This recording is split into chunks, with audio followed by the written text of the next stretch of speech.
అంటే ఈ నేత పవన్ కళ్యాణ్ గారు నాన్నేమో దీపంతో సిగరెట్ ముట్టించుకుంటారు, అన్నేమో క్రిస్టియన్ అసలు దేవుణ్ణి నమ్మనంటారు, సో ఆయన భార్యను క్రిస్టియను, సో ఇలా రకరకాలుగా మొత్తం సమ్మేళనం అంతా ఆయన కుటుంబంలోనే ఉంది. అలాంటి ఆయనేమో ఇప్పుడేమో సనాతన ధర్మం ఉంది, ఒక్కో సినిమాలో ఒక్కో గెటప్ వేసినట్టు ఇప్పుడు కొత్తగా సనాతన ధర్మం గెటప్ వేశారని చెప్పి కూడా చెప్పడం. రోజా కన్నా ఎక్కువ గెటప్లు సెటప్లు మేము చేయలే కదా. ఈ రాష్ట్రంలో గెటప్లు సెటప్లు అయింది టాపు, ఆయన మించిన ఎవరు లేరు, అన్ని గెటప్లు వేసింది. సిగరెట్ ముట్టించుకున్నట్టు రోజా గారు ఏమి చూసారా, తీసుకొచ్చి ఇచ్చారా?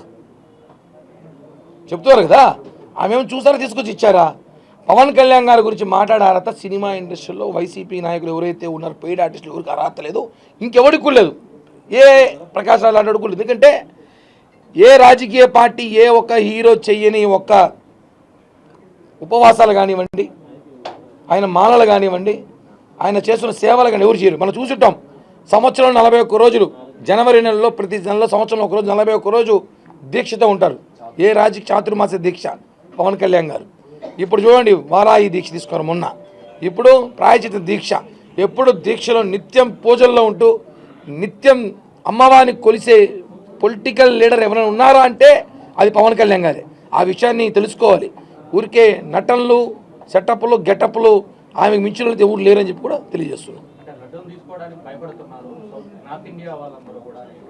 అదే ఆ లడ్డు ఏం లడ్డు తెలియదు, అక్క రాత్రి మర్చిపోయి వేరే చోట తీసుకెళ్ళిపోయిందేమో, నైట్ తీసుకెళ్ళి ఉంటుంది మర్చిపోయి.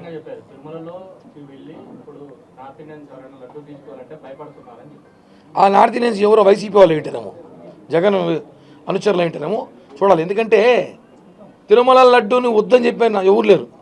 లడ్డూలు తీసుకెళ్ళి ముస్లిమ్స్ తింటారు, క్రిస్టియానిటీ వాళ్ళు తింటారు, సిక్కులు తింటారు.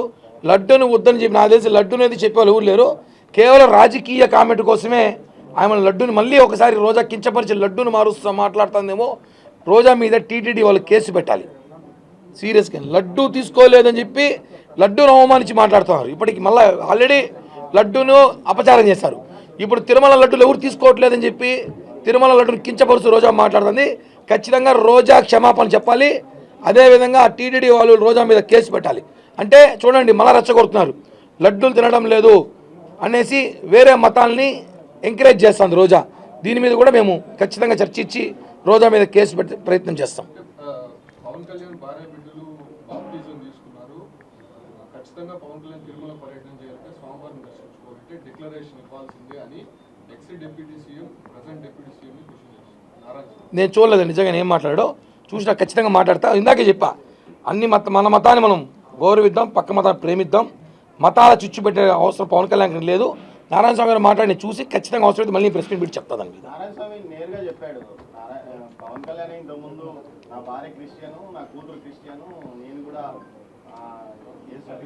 ప్రార్థనలు చేస్తానని చెప్పాడు. అందువల్ల ఇప్పుడు డిక్లరేషన్ తీసుకోగలుగుతారా పవన్ కళ్యాణ్తో అని?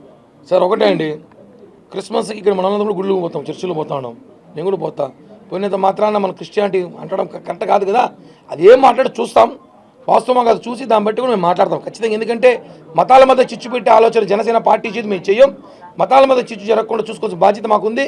మా మతాల్ని ప్రేమిస్తాం, ఇతర మతాలను గౌరవించే బాధ్యత మాకుంది. కాబట్టి దాని మీద ఏం కామెంట్ చేశారో ఖచ్చితంగా చూసి ఖచ్చితంగా దాని మీద కౌంటర్ అయితే ఇస్తామని చెప్పి కూడా తెలియజేస్తున్నాం.